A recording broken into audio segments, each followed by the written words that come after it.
Aujourd'hui, le style, c'est l'homme. Et on va en parler.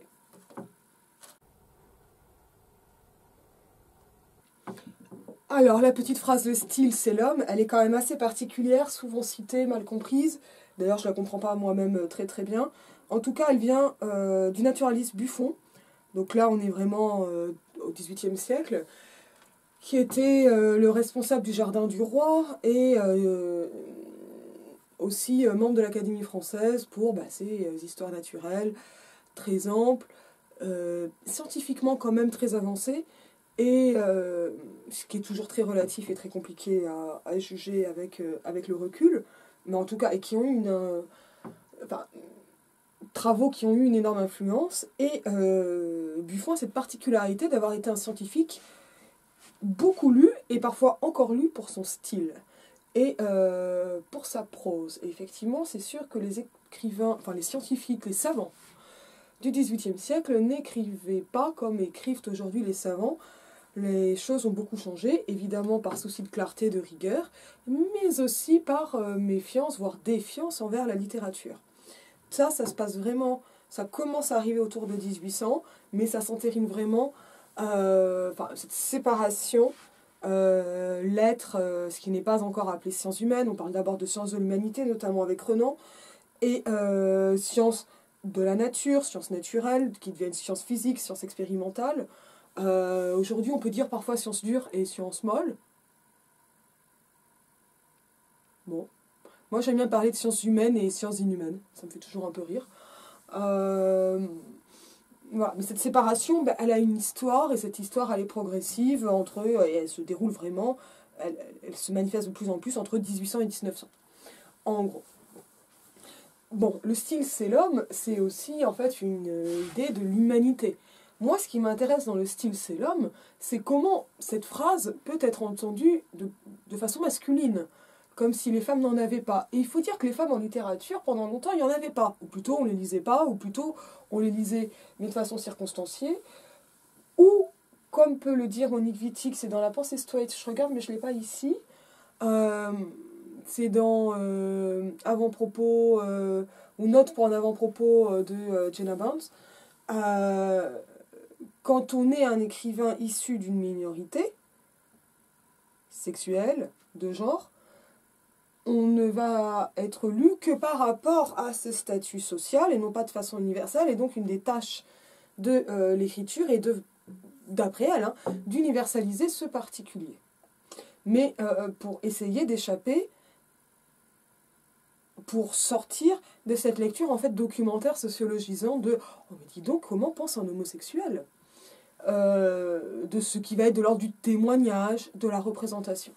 Et moi, c'est des questions, vous le savez, qui m'intéressent beaucoup, sur lesquelles j'ai tendance à m'épandre, et sur lesquelles j'ai envie de revenir ici, mais d'une façon plus synthétique, et peut-être plus complète, parce qu'en fait, je commence à y réfléchir en termes de recherche. Et donc l'idée, ça va être de montrer comment on peut problématiser, quels sont les axes de tout ça, quand on veut commencer à vraiment travailler sérieusement cette question de la stylistique et de l'expression de genre.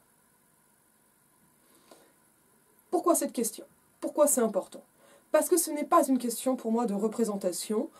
Ça, c'est un domaine qui est hyper important aussi. Combien y a-t-il de femmes dans le cinéma hollywoodien ? Y a-t-il des personnes trans ? Mais cette question-là, en fait, elle va parcourir la fiction comme, en fait, toutes les représentations médiatiques.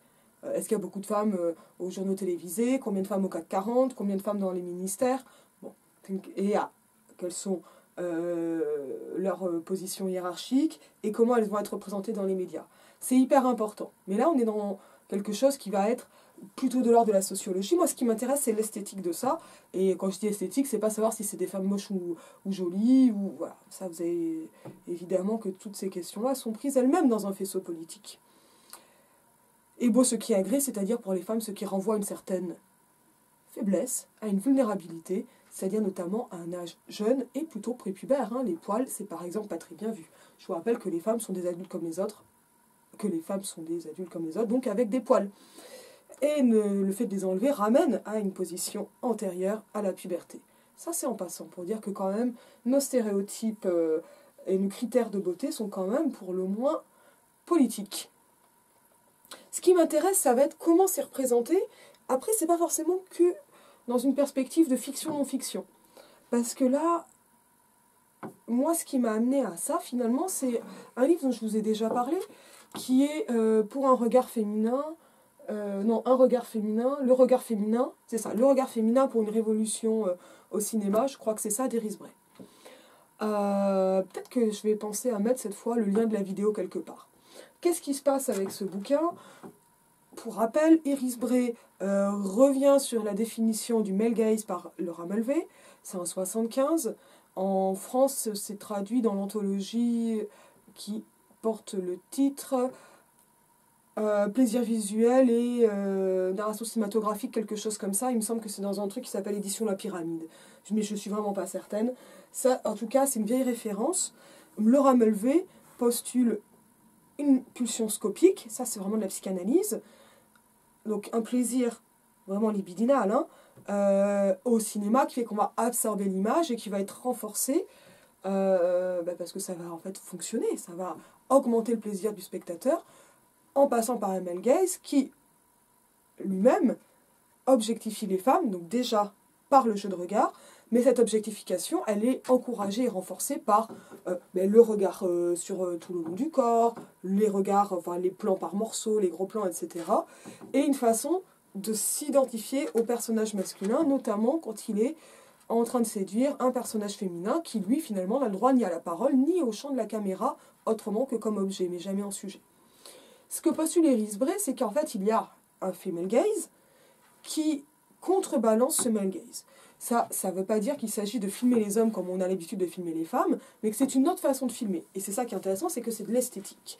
Et qu'on ne va pas juste être dans un donnant-donnant, ou donnant les coups, ça marcherait bien ça.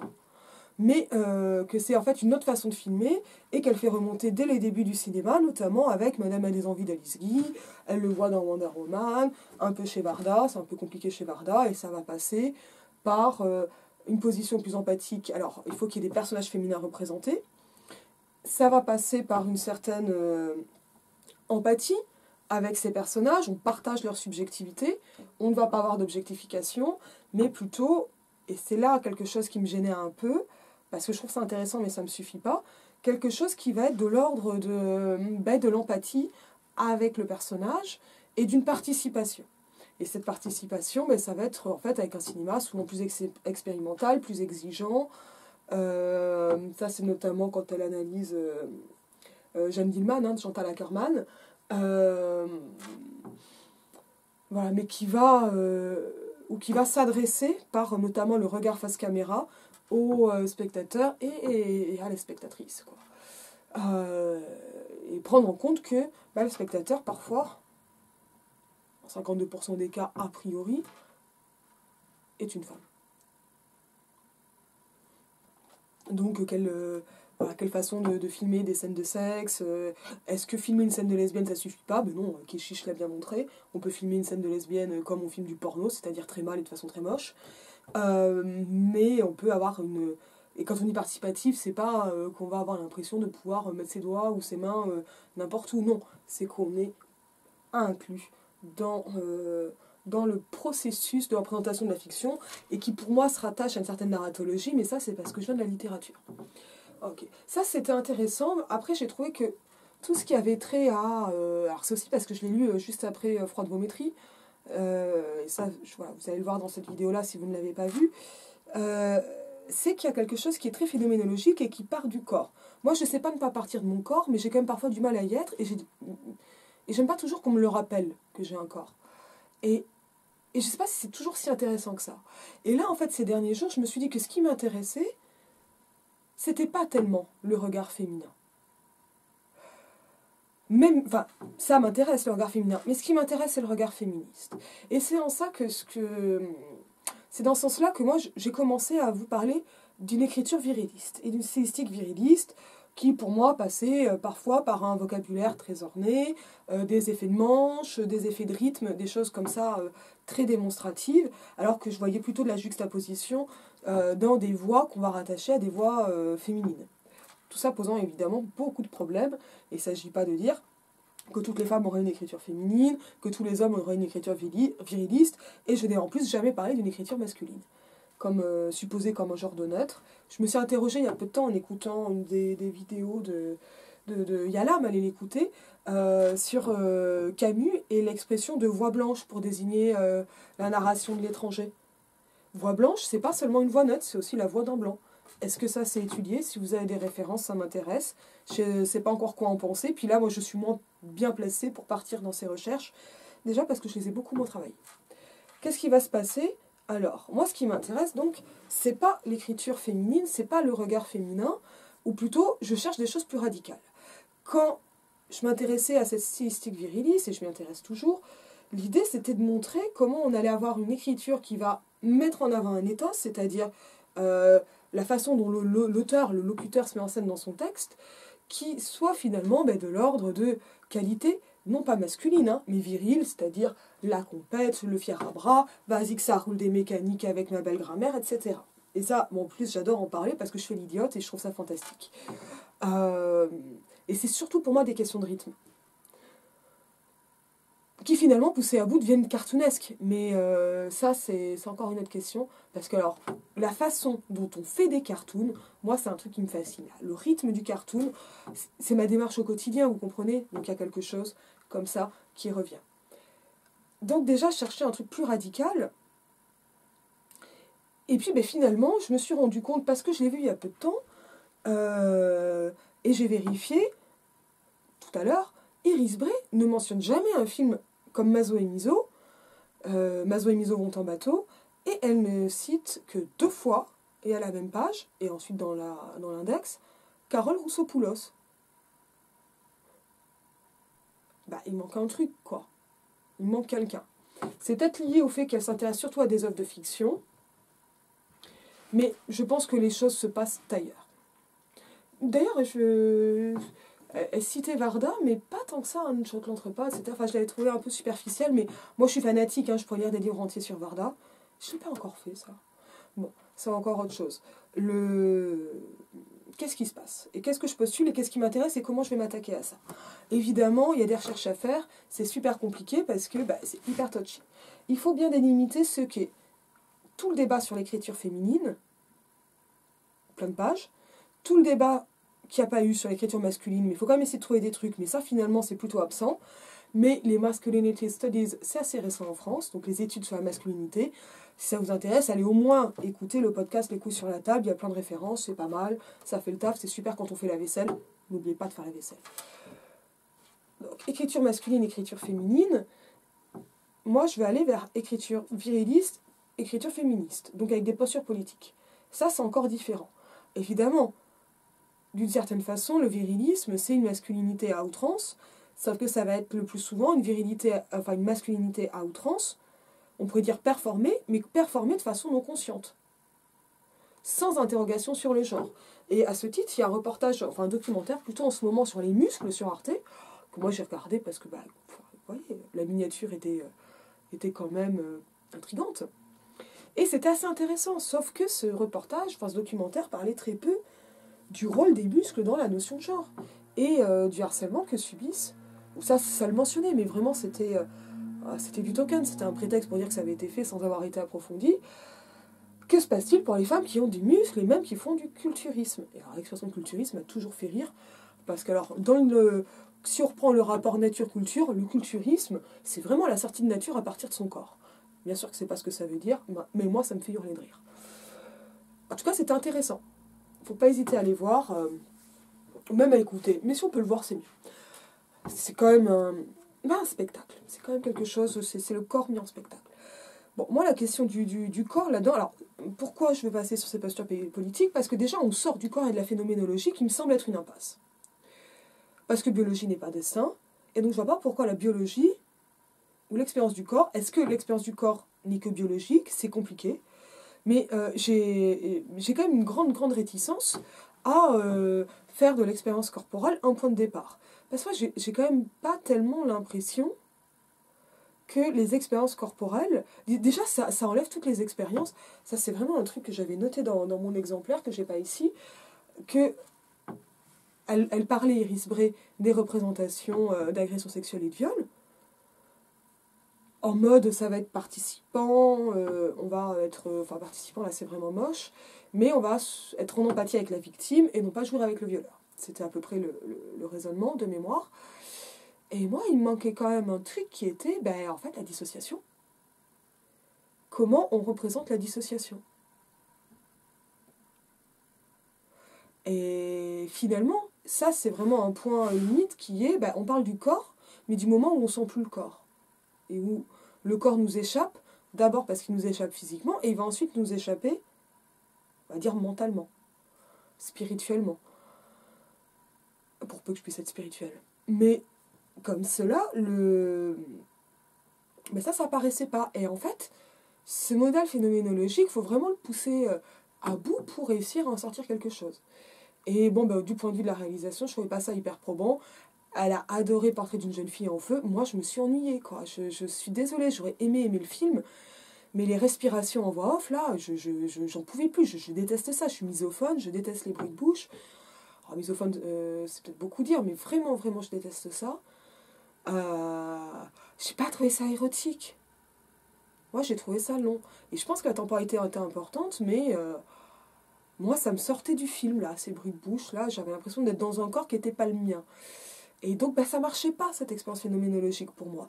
Et quand ça marche, je pense que je suis très heureuse. Plein de femmes, plein de gens, et surtout plein de femmes ont eu une expérience fabuleuse avec Portrait d'une jeune fille en feu, et j'en suis enchantée. C'est super, poétiquement, c'est génial. J'aime que les gens aiment aller au cinéma, et puis qu'ils regardent des films en streaming, c'est super aussi, mais moi, ça n'a pas marché. C'est marrant, j'étais avec deux mecs, et puis eux, ils ont adoré, et pas moi, quoi. Bon, voilà. Ça, c'est déjà, voilà, il s'agit donc de définir les termes. Bon, moi, ce qui va m'intéresser dans la stylistique, c'est comment que c'est écrit. Et donc, ça va faire rentrer des questions de narratologie, c'est-à-dire qui parle, comment ça parle, d'où ça parle. Et finalement, assez peu de fiction, je vais peut-être y revenir si j'oublie pas. Bon, et ça, finalement, c'est pas mal fait en France. Il y a pas mal de choses en France et en francophone et en anglophone, et puis dans d'autres langues que je maîtrise pas, ou auxquelles je ne pense pas, comme l'allemand. Mais bon, moi, la question de l'écriture féminine, c'est vraiment une question années 70-80. Hélène Cixous, L'Horreur de la Méduse, qui, elle aussi, prône une approche finalement ultra corporelle. Nous vous montrerons nos sexes. Ça m'a fait hurler de rire, quoi. J'ai trouvé ça archi ridicule, quoi. Alors, je suis très heureuse si ça parle aux gens. Hein. Moi, ça ne me parle pas. J'ai trouvé ça hyper fun. Et ça, je pense que c'est un texte dont je vais vous parler en détail, parce que c'est un texte qui est important, Le Rire de la Méduse, qui pose donc vraiment l'article je crois que c'est 75, l'arc Simone de Beauvoir. C'est dans ce volume que Christine Delphi a fait sous initiale pour un féminisme matérialiste, je crois, un truc comme ça. Enfin, un de ces très grands articles, donc j'oublie le titre là tout de suite, c'est la honte. Voilà, c'est hyper important. Ça a ouvert tout un champ. C'est un champ qui est différentialiste et essentialiste. Et moi, ça part du corps, c'est le corps, c'est le corps, c'est le corps, c'est le corps, et biologie n'est pas destin, quoi. Et je veux dire, je veux pas nier l'importance du rapport au corps, mais j'en ai un peu marre quand on parle de femmes, on ramène au corps, quoi. Mais parlez-moi un peu du corps des hommes. Et parlez-en de façon féminine, quoi, puisque c'est comme ça qu'on en parle. Martin Page essaie de faire un peu ça, dans au-delà de la pénétration, je trouve ça intéressant. Y a des choses qui se passent, mais pour moi, c'est bon, quoi. On attend, moi j'y reviens plus tard, quoi. Mais là je sature, quoi. Je sature du corps. Et en fait, ça permet pas un truc qui, moi, me semble être une stylistique féministe et qui est important. Alors, la question de la fiction, alors déjà, je pars du cinéma, parce que moi, c'est un des médiums qui m'intéresse le plus, qui me parle le plus, parce que je fais moi-même des vidéos, pas seulement un grain de lettres.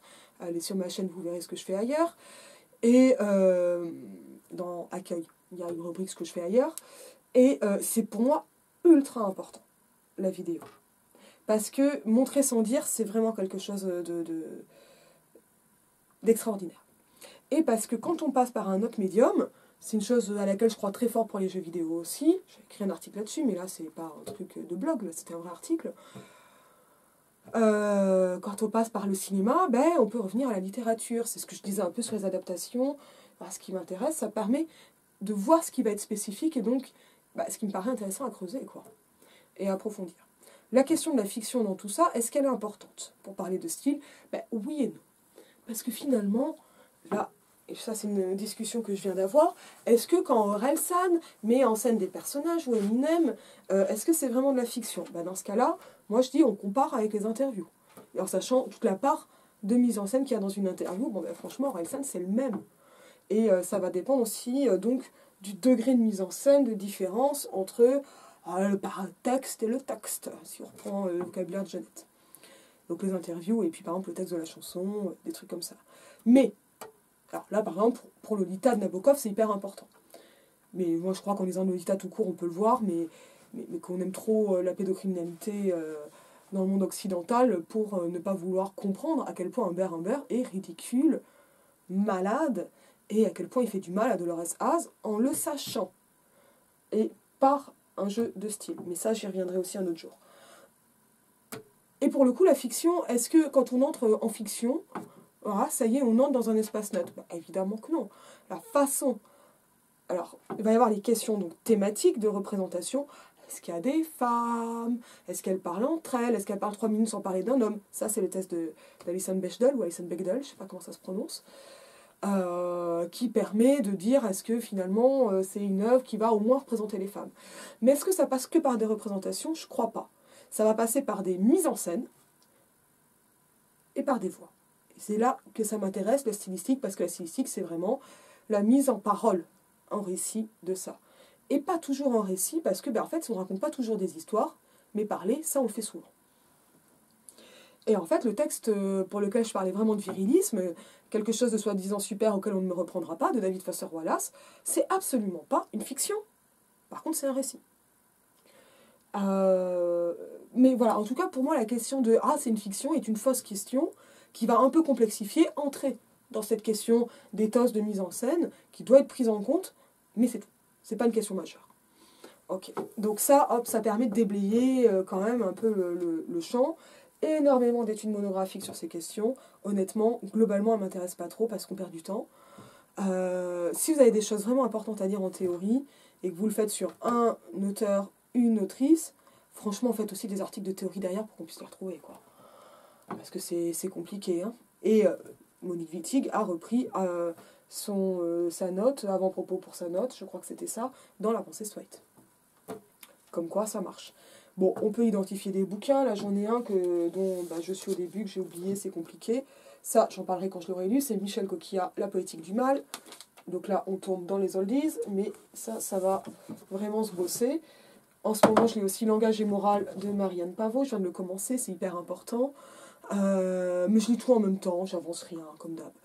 Et puis, je continue, je cogite, discute. C'est comme ça qu'on fait de la recherche. On cherche de la biblio, de la documentation, on définit, et puis on découpe. Et on va au cœur des choses.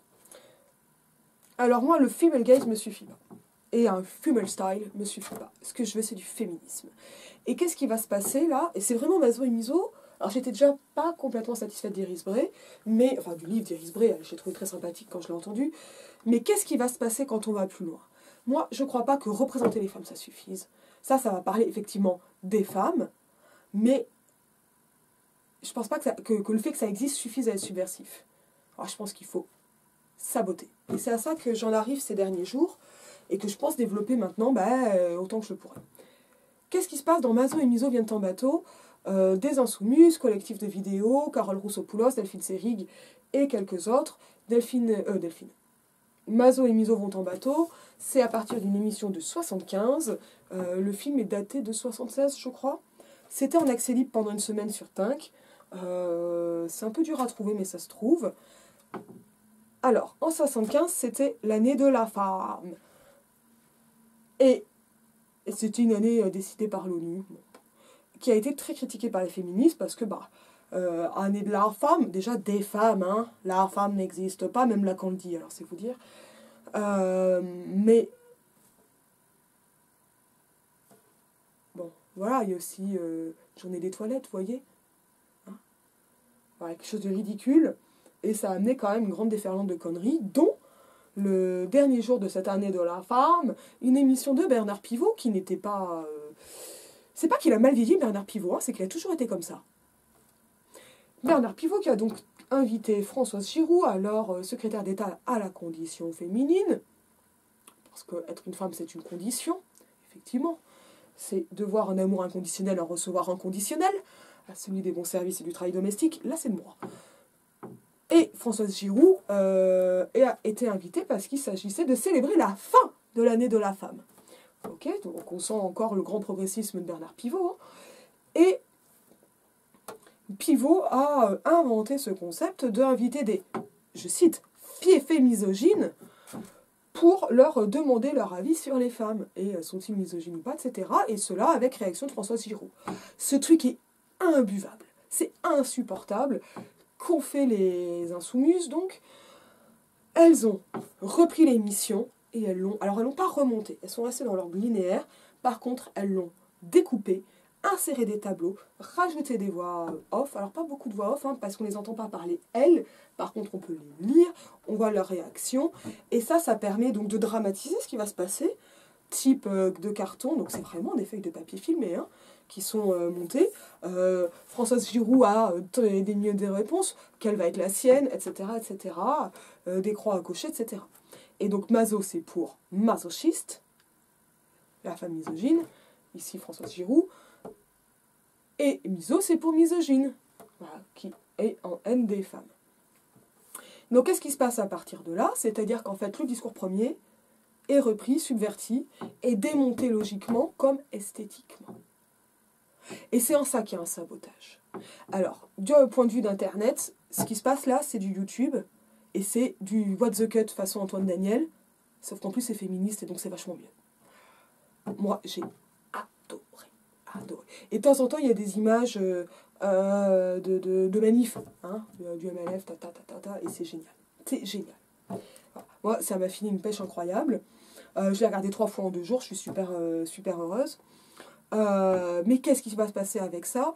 Et finalement, là, je me dis, en fait, ce qui va être de l'ordre stylistique féministe, ça va être quelque chose de beaucoup plus offensif, mais pas non plus viriliste. C'est-à-dire que ça va passer par un discours, à mon avis, en tout cas ce que je commence à définir comme tel, comme stylistique féministe, c'est déconstruction, logique, humour. Et ça, ce sont les clés de la subversion. En quoi c'est du sabotage? Je vous rappelle, le sabotage, alors, qui n'est pas exactement le ludisme, mais qui est à peu près la même chose. Le sabotage, c'est ce que faisaient les canuts lyonnais pour ne pas être remplacés par les machines à tisser. Et dans les canuts, c'est les ouvriers textiles. Et donc, pour ne pas être remplacés par les machines et continuer à travailler, ils mettaient leurs sabots dans les machines pour les péter. Et en fait, il y a plein de techniques de sabotage. Pour travailler moins, pour que ça marche moins bien, etc. Donc, le sabotage, là, il s'agissait de détruire l'appareil industriel pour préserver un boulot. D'aucuns diront pour ralentir le progrès technologique, mais enfin, un progrès technologique qui fout les gens au chômage sans leur donner d'alternative ni partager les ressources, je me demande en quoi on appelle ça un progrès. Seul. Et ça va se passer, c'est là que je trouve ça intéressant, c'est que le sabotage, il se fait avec ce qu'on a sous la main. C'est-à-dire avec ses propres forces, ici, les sabots. Le sabot, c'est le symbole ouvrier-paysan, c'est pas cher, ça fait mal aux pieds, et ça marche très bien quand on veut péter une machine. Que font les insoumises avec Miso et Mazo? Pas de moyens, donc pas de cinéma, carton extraordinaire de fin, nous nous raconterons en vidéo. Et donc on passe sur un autre mode d'expression, d'autres canaux, d'autres techniques, parce que ça va pas être cher, on y a accès. Et ça nous permet d'avoir ensuite nos réseaux de distribution. Et c'est en ça qu'Internet est extraordinaire. Et c'est vraiment un truc mais fantastique pour la vidéo, enfin pour l'expression, quoi, on va dire. Mazo et Miso, donc, elles passent donc par la vidéo, et c'est hyper important, et c'est un manifeste pour la vidéo, qui donc en soi va être politique contre une hégémonie, un monopole, par exemple des éditeurs. Ensuite, elles vont garder toute la trame de l'émission, et je crois même toute l'émission, pour la déstructurer. Ce qui fait que, narrativement, on ne peut plus suivre le fil. On est interrompu tout le temps. Et ça permet, en fait, d'avoir un effet de distanciation, hein, brechtien, tout ça, on va sortir, et par la logique, d'abord par l'interruption, le fait que ça s'arrête et qu'on ait un autre discours, on n'a plus d'image, on a un carton, on sort de l'immersion dans laquelle nous baigne le flux continu des images. Ensuite, on a une adresse directe au spectateur. C'est équivalent à un regard caméra ou un face cam. Ensuite, on va avoir une analyse de la situation. Et en plus, cette analyse, elle est souvent ironique, moqueuse et drôle. Elle cherche le comique. Et donc, on n'est plus dans le rire convenu de l'émission, mais on est dans un rire beaucoup plus, même pas potache, mais libérateur, proprement libérateur de ça. Et j'ai bien l'impression qu'il y a un féministe gaze, qui a une voix féministe qui va être celle de l'impertinence, mais pas l'impertinence d'un Cohn-Bendit, de oh là là, la police, hein, façon 68, qui va s'attaquer à beaucoup plus gros et avec les armes même du patriarcat. Sa suffisance, son arrogance, qui peut se mimer, qui peut se parodier, mais qui en fait aussi un colosse au pied d'argile, avec sa fausse logique. Ça a l'air logique, ça l'est pas.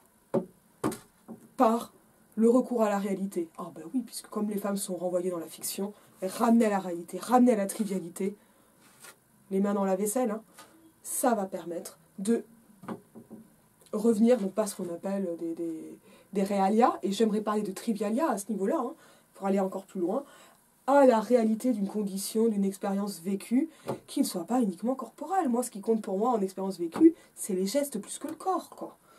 Le corps en soi, ça veut dire quoi? C'est un corps qui fait des gestes, c'est un corps qui va être immobile ou qui va être en action. C'est pas le corps. Ce sont les mouvements du corps qui m'intéressent. Bon, elle parle aussi de mouvement, Iris Bray, là je suis un peu de mauvaise foi. Et ça va être, voilà, comme ça, le lardage, vraiment, vous savez, quand on dit larder de coups, c'est l'image en fait du rôti dans lequel on fait des fentes pour mettre l'ail. Et en fait, on mettait du lard. C'est pour ça qu'on lardait. Et en fait, il y a quelque chose là qui va être lardé de ces remarques et qui force à voir ailleurs. Alors ça m'intéresse parce que ça va déconstruire, ça va miner, faire des trous dans la langue, creuser, etc. Mais c'est pas seulement ça. Et la déconstruction, c'est aussi une construction. La déconstruction, c'est qu'une étape pour comprendre à quoi on s'affronte. Mais ce qui va se passer avec ce regard, cette écriture féministe que je suppose, et que maintenant j'ai envie d'étudier, et puis que j'ai envie de pratiquer, et j'ai envie d'en faire partout, et je suis hyper emballée par tout ça. C'est pour ça que j'arrive pas à lire, je suis beaucoup trop emballée par ce que j'ai envie de dire. Il va se passer que, et ça on le voit dans Maso et Miso, il ne s'agit pas seulement de démonter l'adversaire et la rhétorique de l'adversaire, il s'agit aussi d'opposer un contre-discours qui va être mis en place et qui est bien construit et qui est une alternative. Et en ça, on a plateau d'émission, carton, télévision versus vidéo. Et c'est ça qui fonctionne. Et c'est ultra subversif et ça parle vraiment.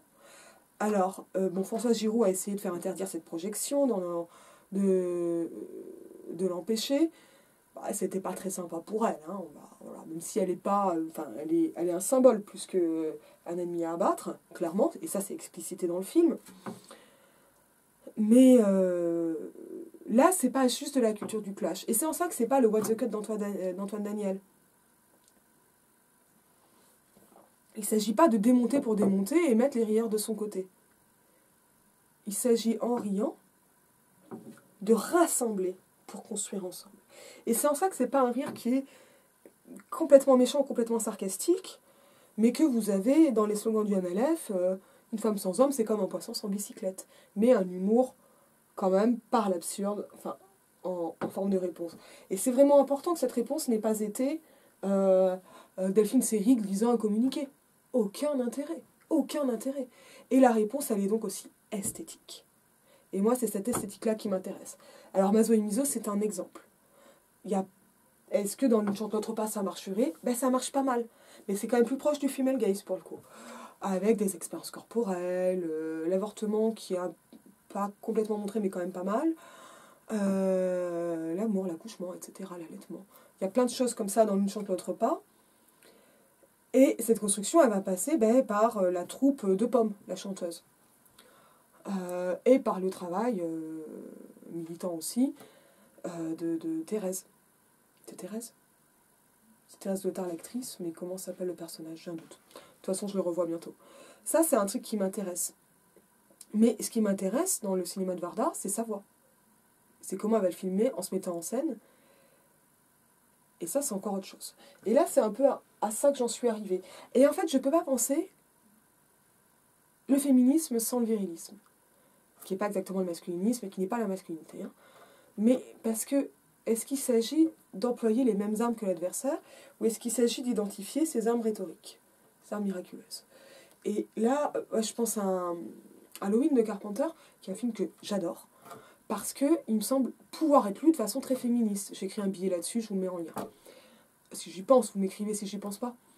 Parce que la façon de filmer et les actions oh, j'ai oublié son nom. De l'héroïne, disent quelque chose du vécu féminin sans le mettre en avant. Et elle-même va se défendre avec des objets du quotidien et des objets féminins. Et en fait, Damasio adore dire qu'il s'agit de hacker le quotidien. Moi, j'aime bien parler de sabotage. Parce que le sabotage, on le fait avec ce qu'on a. Voilà, c'était quelques réflexions. Franchement, vous pouvez mettre vos commentaires, vos films, vos livres. En ce moment, je suis hyper emballée, je note tout. On verra ce que j'en fais. J'ai vraiment, vraiment, vraiment envie de travailler un peu tout ça. Parce que ça, c'est important. Et pour le coup, allez, je me fais ma pub. Allez voir l'Île aux femmes. Vous trouverez le lien de la chaîne de l'Île aux femmes sur ma chaîne. Parce que ça donne un peu de quelque chose de ce vers quoi j'ai envie d'aller. Et je pense que le montage, et qu'un montage non linéaire est vraiment essentiel dans ces questions-là. Et là, en littérature, il va falloir encore explorer. Je vous dis à bientôt.